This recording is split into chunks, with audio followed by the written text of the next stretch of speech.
Welcome. My name's Chris, and I'm here today to share 5 tips that I found help fight musical burnout. I have gone through different seasons of this, right? Of being more burnt out and kind of frustrated with not realizing some musical goals that I've had. And other times I found a lot of success. But since learning some of the things I laid out in my first video, through my my story about music and how I've hit some big roadblocks and figured out how to get around them, I've seen a huge improvement in my relationship with music. So I'm hoping these can be helpful.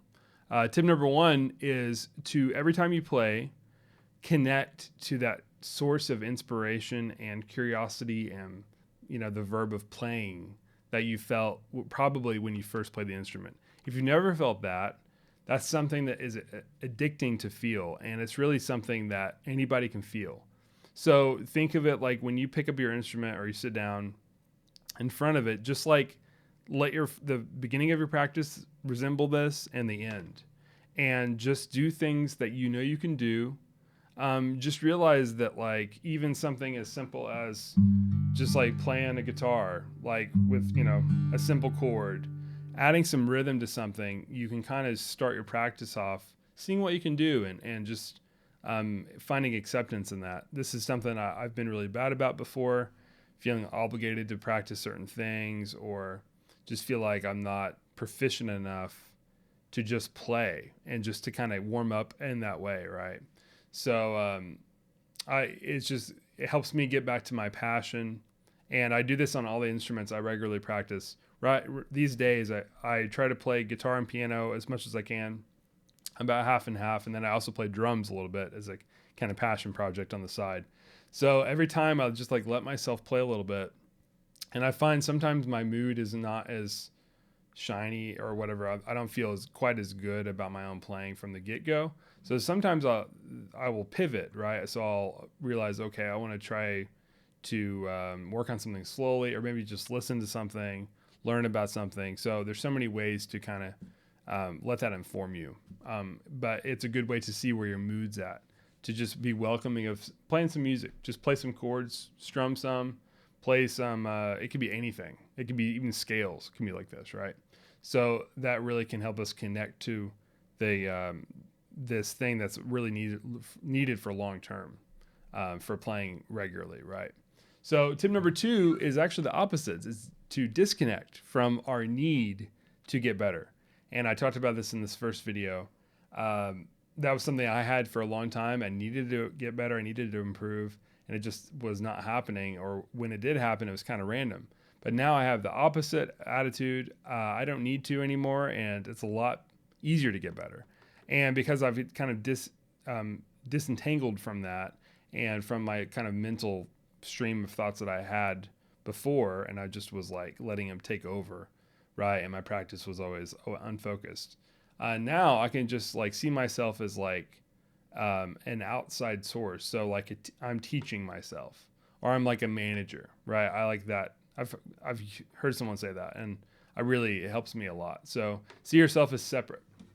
That will really help you understand what to work on, understand when you're frustrated, give yourself a break.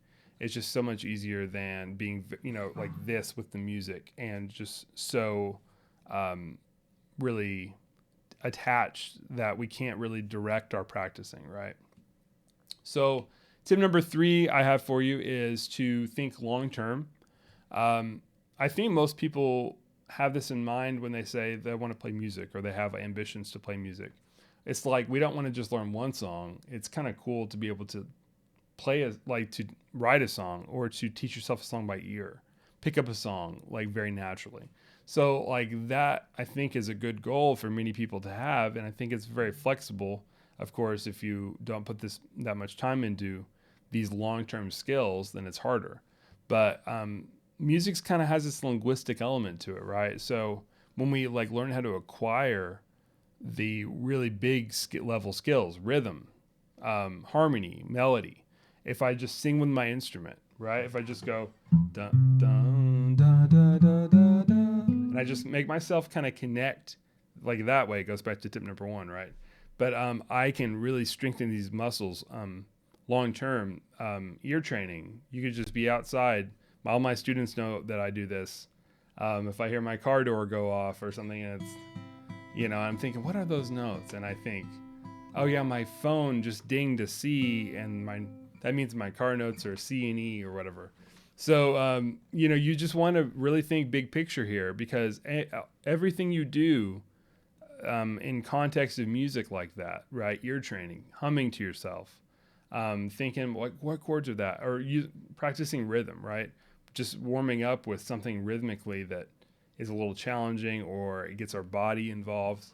Those things are, I think, so critical, and they really divide a lot of musicians who kind of tend to think very insular, or kind of like one song at a time, or just like it's all disconnected, but it's of course so connected.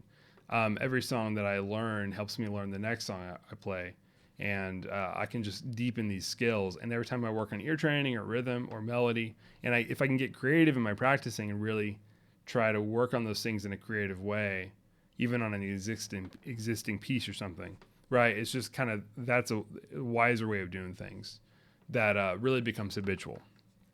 So tip number 4 is to start to think about this as a hobby overall. So when you take it too seriously, I talked about this in my video again, it just makes it so hard to like really show up and get used to the rhythm of things. So think of it more as a hobby. Just think like, this is my car that I like to tinker on, and I go out there and I just mess with it, and I don't expect it to ever be fixed, right? It's mainly for us. It's a journey thing. And of course, skills and big picture things like, oh, I'm trying to record a record, or I'm going to, play a gig or whatever, or learn a specific song. Those are all great, but we just can't get too serious about it, because I think that can really throw us off, and it really kind of gets us confused, right? Think of it more like, this is a hobby that is beneficial to me. I show up to it because it feels good to do. And that kind of thing is sustainable, right? And especially if you want to share your music with others, you have to have that kind of core hobby element, I think, there before you can actually venture out. And I play a lot of improvised music. So my hobby is often like playing, I solo over the same songs that I've soloed over a million times in every key, every tempo, and it's really endless. And if you play other styles of music, it might look different.